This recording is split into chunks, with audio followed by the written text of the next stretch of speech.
She broke a vase worth more than her life to keep her face out of one photograph. And the new master of the house noticed. Han Jae-oh had been standing in the marble entrance of the So-hwa estate barely 20 minutes, a property he hadn't asked for, hadn't wanted, inherited along with its debts and its 40 staff the moment the ink dried. A photographer his lawyer had hired to document the assets lifted his lens toward the grand staircase, and the maid carrying porcelain down those stairs simply opened her fingers. The crash rang out like something breaking on purpose. "Sorry, sir," she said, already kneeling, head down, gathering shards. It slipped. It hadn't slipped. He'd watched her hand let go. Jae-oh waved the photographer off and crouched across from her without thinking, close enough to catch the scent of green tea and warm bread on her uniform. Kitchen smells, ordinary, nothing like the cold money this house was drowning in. She went still when his shadow fell over her. "Leave it," he said. "You'll cut yourself." "I've got it." That wasn't a request. Her hands stopped. She looked up then, just for a second, and he understood why she hid.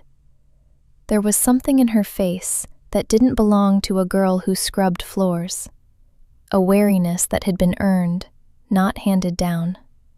"Your name," he said. "Camille." He waited. She offered nothing else. No family name, no town, no story.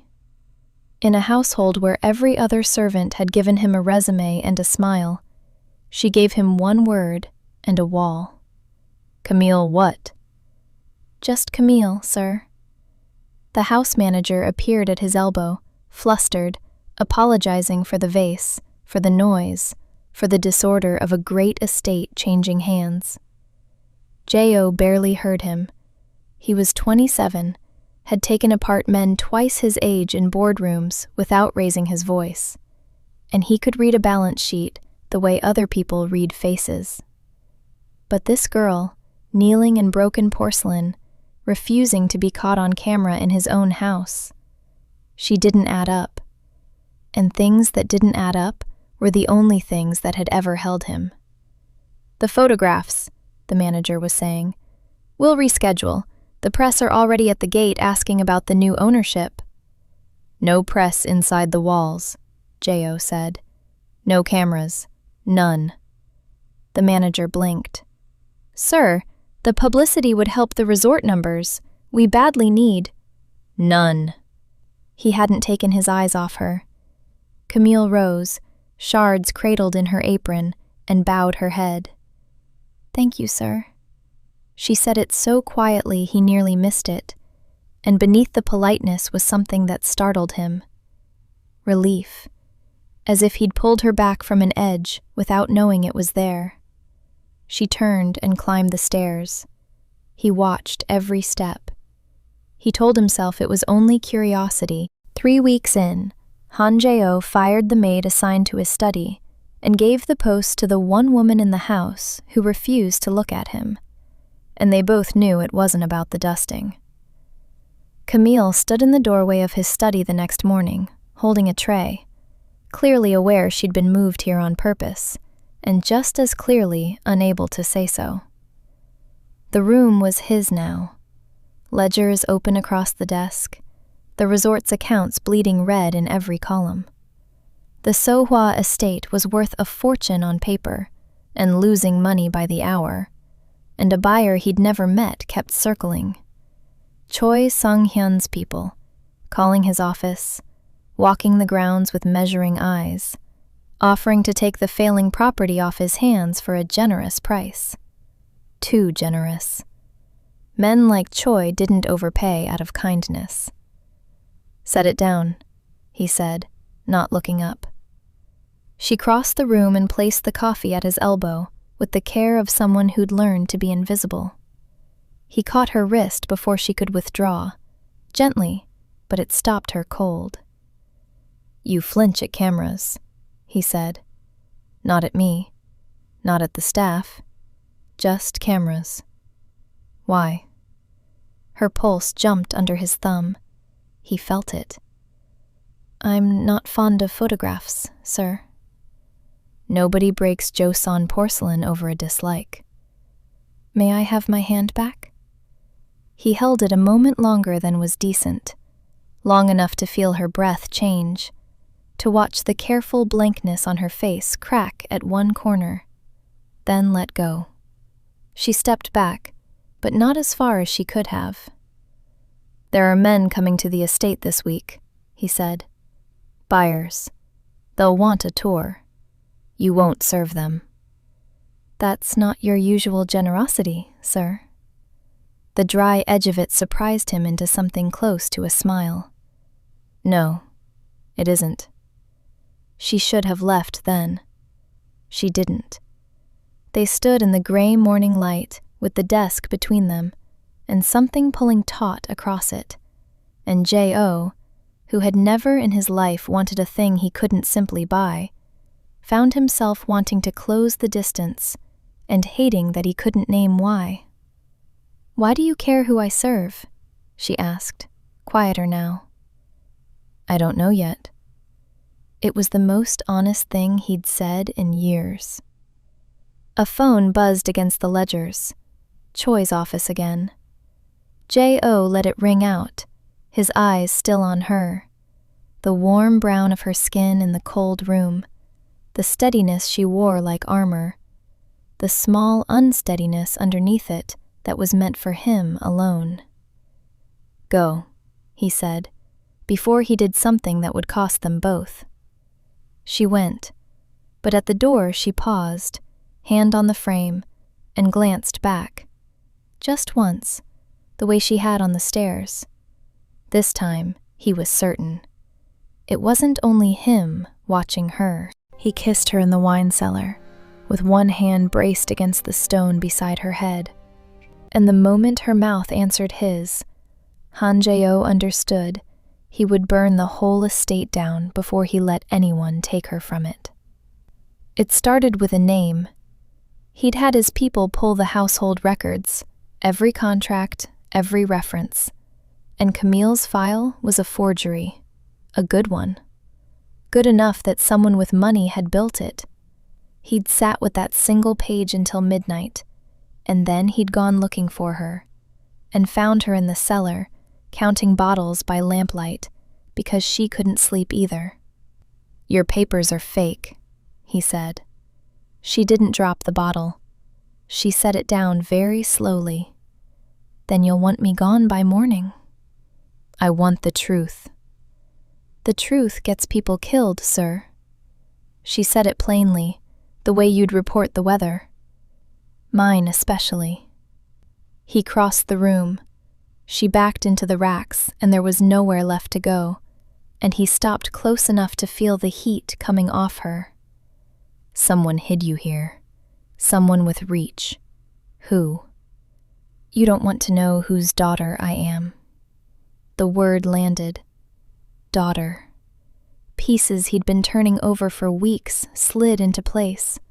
The cameras, the forged name, the buyer who overpaid for a property nobody wanted. Not a property, a person. They were all circling the same girl. Vase, he said, watching her face break open. Lawrence Vase. The scandal 3 years ago. The one his own network ran into the ground. Stop! Her voice cracked. Please? He sacrificed you to save himself. Stop! He didn't. He reached up and touched her jaw instead, tilting her face into the lamplight, and she let him. That was the thing that undid him, the way she let him. No one in this house is going to hand you over, he said. Not to Vase, not to Choi, not to anyone. Do you understand me? You can't promise that. I don't make promises I can't keep. She made a sound, half disbelief, half something rawer, and J.O. stopped thinking. He kissed her, slow then not slow, his hand sliding into her hair as she gripped the front of his shirt like she meant to push him away and pulled him closer instead. She tasted like the salt of nearly crying. He braced his other hand against the stone beside her head and felt her rise onto her toes to meet him, and the careful, invisible girl was suddenly, fiercely present, kissing him back with 3 years of held breath. When they finally broke apart, she was shaking. So, very slightly, was he. "This is a mistake," she whispered against his mouth. "Probably." He didn't move away. "I don't care." Above them, somewhere in the house, a phone began to ring. Choi's people, closing in. The man who recognized her face across the dinner table didn't live to file the story. But for 10 seconds, Han Jae-oh thought he might kill him with his bare hands at his own table, and Camille saw it. Choi Sang-hyun had invited himself to dinner under the cover of negotiation.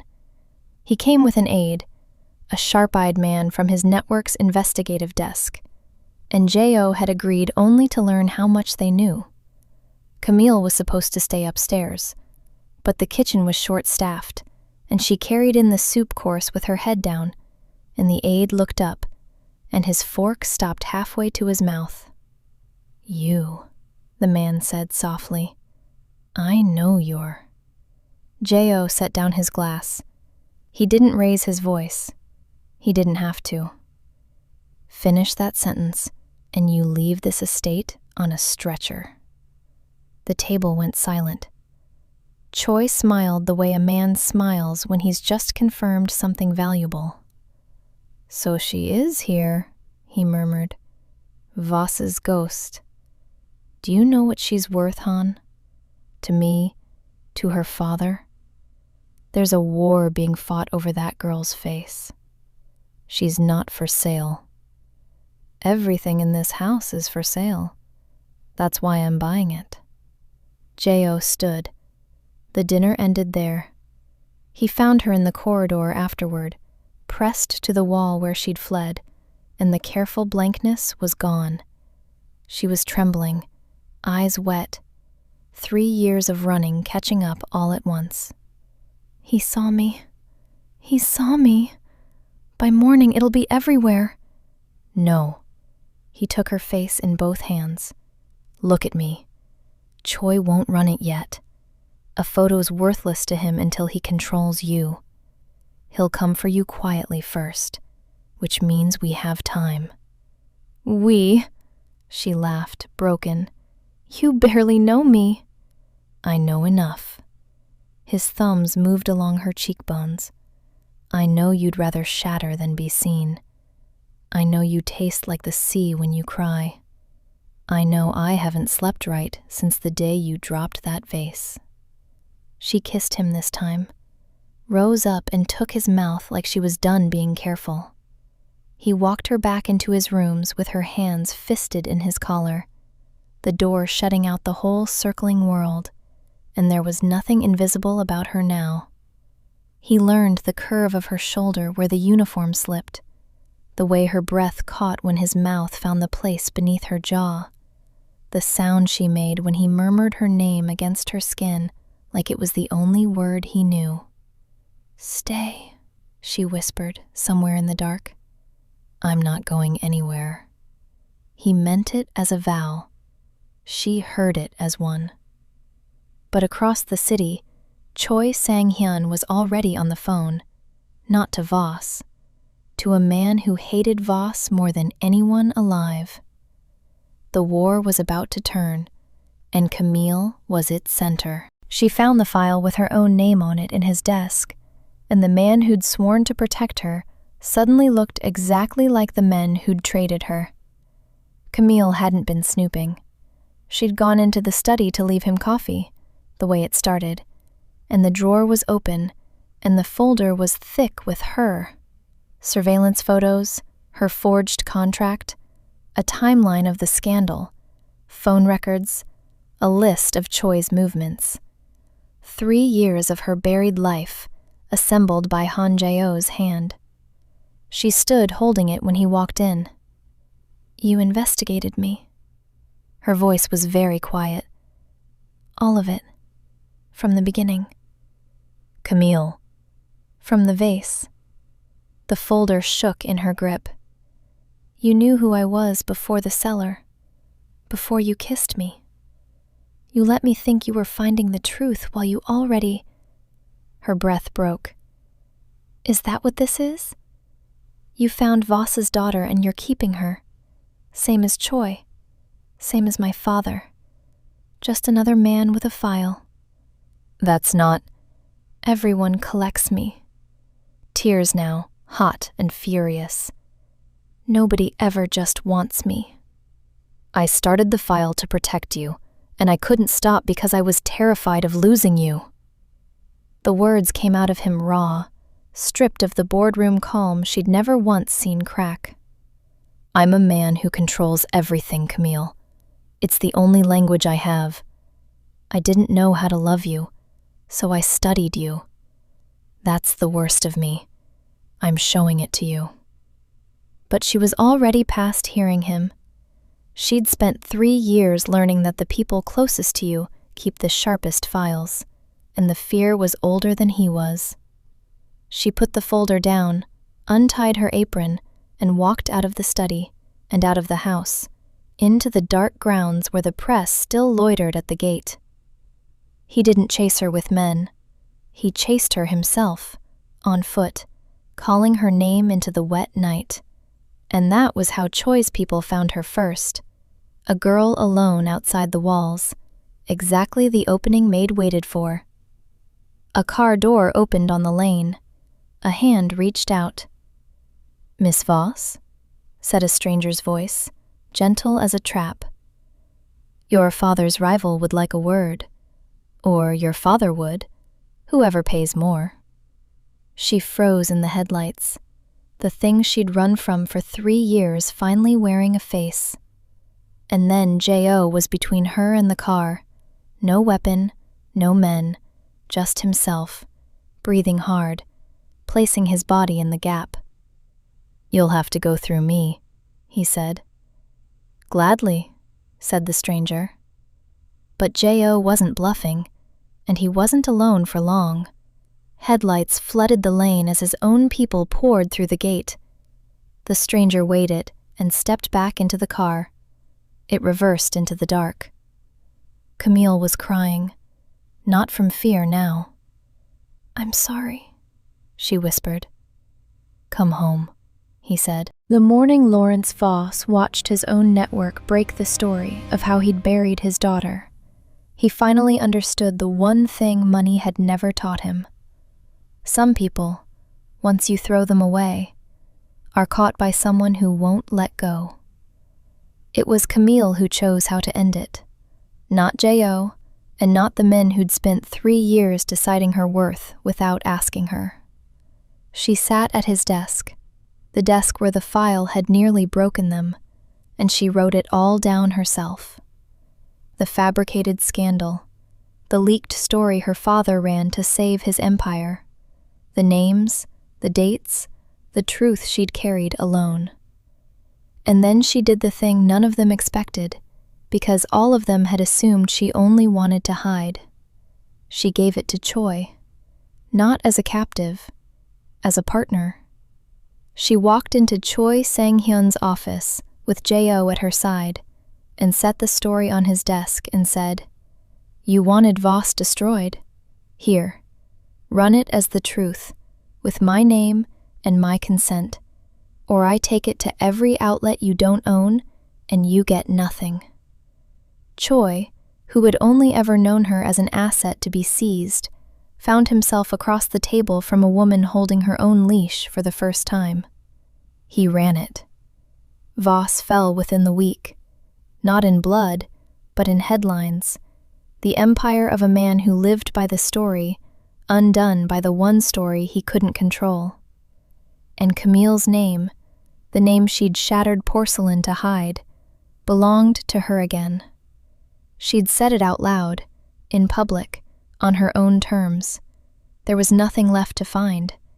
No file anyone could hold over her, because she'd already shown the world everything. She came back to the Sowa estate that no longer had to be sold. The scandal had made it famous, and the resort's books had finally turned black. And she found J.O. on the steps where she'd first dropped a vase to keep her face from a camera. "You didn't need me to save you," he said. "No." She climbed the steps until they were level. "I needed you to stand in the gap until I could save myself." "You did." He reached up the way he had in the cellar, in the corridor, and tilted her face into the light. Except now there were cameras at the gate, and she didn't flinch from a single one. "Stay," he said. The same word, given back to her. "I'm not going anywhere." She kissed him in full view of every lens, the invisible girl who'd decided to be seen, and let them photograph all of it. They married in the spring, in the gardens of the house they'd both inherited, and neither had wanted, until it became the one place each of them was finally, completely chosen. No one ever traded Camille again. The man who'd once kept a file on her spent the rest of his life simply keeping her.